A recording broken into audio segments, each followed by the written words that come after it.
పోయిన సొమ్ముని పట్టుకోవడం ఒక ఎత్తు, ఆ సొమ్ముని మళ్ళీ వాళ్ళకి నిజంగా తిరిగి అందించడం ఇంకా పెద్ద ప్రయాసనం ఉంది. ప్రజలకి ఫస్ట్ వాళ్ళ సొమ్ము పోతుంది, పోయిన తర్వాత కూడా మళ్ళీ తీసుకోవడానికి కూడా వాళ్ళు ఇబ్బంది పడకూడదు. పెద్ద ప్రయాసనం ఉంటుంది. ఒక అడ్వకేట్ ఎంగేజ్ చేసుకొని కోర్టులో పిటిషన్ ఫైల్ చేసి ఆ ప్రాసెస్ అంతా కూడా చాలా పెయిన్ఫుల్ ఉంటుంది. కొత్త చట్టాల్లో మాకు కొంచెం వెసులుబాటు వచ్చింది.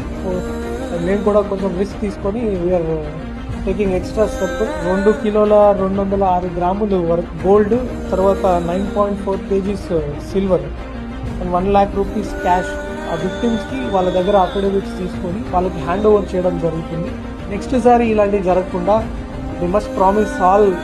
నాకు సీసీటీవీలు మీ ఇంట్లో పెట్టుకొని ఫోటోలు పంపించాలి, మాకు ఇంకేమవుతుంది. బంగారం మనకు వచ్చేసింది కాదని చెప్పి కేసు వదిలేయద్దు. మేము పోలీస్ కూడా ఒక రిస్క్ తీసుకొని మీ అందరికీ హ్యాండ్ ఓవర్ చేస్తున్నాం.